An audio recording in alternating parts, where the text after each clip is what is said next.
हेडलाईन्सचे प्रायोजक आहे NBC bearings, लांब पळण्यासाठी। अजित पवार प्रामाणिकपणे काम करत असून टार्गेट होणार नाहीत। भाजपचे आमदार असलेल्या ठिकाणी ही पिछाड, संघाच्या टीकेवरून भुजबळांचं प्रत्युत्तर।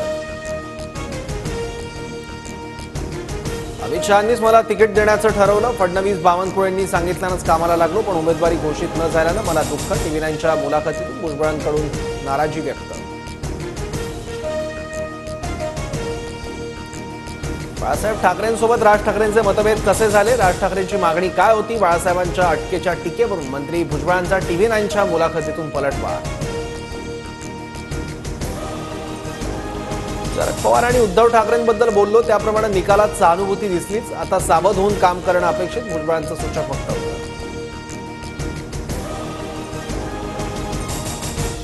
शरद पवार गटाकडे जाण्यासाठी माझ्याकडून खिडकी किंवा दरवाजा उघडा नाही। अजित पवार गटासोबतच आहे, युतीतच राहणार। टीव्ही9च्या मुलाखतीतून भुजबळांकडून स्पष्ट।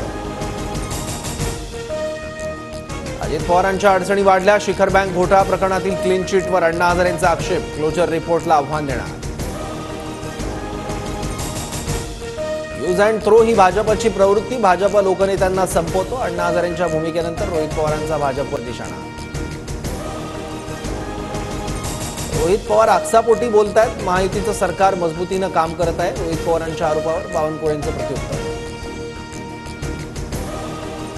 जे अहंकारी होते त्यांना प्रभू रामाने 240 वर अडवलं। संघाचे ज्येष्ठ नेते इंद्रेश कुमार यांची भाजप नेत्यांवर सडकून टीका। पराभवाचं नुसतं विश्लेषण करून चालत नाही, रणनीती सुद्धा करायला हवी। भाजपच्या मंथन बैठकीत उपमुख्यमंत्री देवेंद्र फडणवीसांचं वक्तव्य, तर आपल्यावर आभाळ कोसळलेलं नाही, देवेंद्र फडणवीसांचं विधान। चंद्रकांत पाटलांच्या उपस्थितीत भाजपच्या मराठा आमदारांची बैठकीत भाजपच्या मराठा आमदारांची झाडाझडती। मराठा आंदोलनाचा उत्तर महाराष्ट्र, पश्चिम महाराष्ट्र भाजपला फटका। कांद्यामुळे लोकसभा निवडणुकीत फटका बसला। कांदा प्रश्नामुळे 4 जिल्ह्यात फटका, उपमुख्यमंत्री अजित पवारांची कबुली। महाविकास आघाडीची उद्या पत्रकार परिषद, वायबी सेंटरला मवियाची पत्रकार परिषद होणार। शरद पवार, उद्धव ठाकरे, नाना पटोले पत्रकार परिषदेला उपस्थित राहणार। पुण्यातल्या 13 विधानसभा मतदारसंघाच्या तयारीला लागा, अजित पवारांचे कार्यकर्त्यांना आदेश। तर लोकसभेत झालेली चूक विधानसभेला करू नका, अजित पवारांच्या सूचना।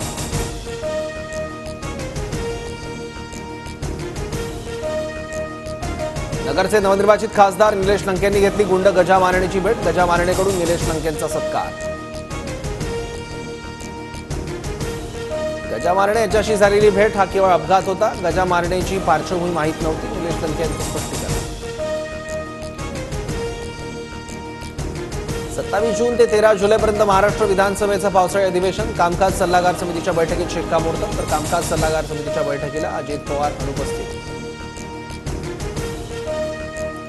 आषाढी वारीसाठी निघणाऱ्या दिंड्यांना 20,000 रुपये सरकारी अनुदान मिळणार। राज्यातील एकूण 1,500 वारकरी दिंड्यांना मिळणार अनुदान।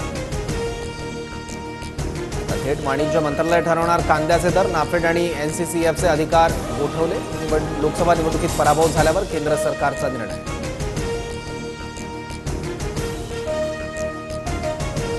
विदर्भात पुढील 5 दिवस पाऊस। आयएमडीचा महाराष्ट्रातील 16 जिल्ह्यांमध्ये येलो अलर्ट, तर मुंबईसह उपनगरामधील अनेक भागात जोरदार पावसाची हजेरी। हेडलाईन्सचे प्रायोजक आहे एनबीसी बेरिंग्स, लांब पळण्यासाठी।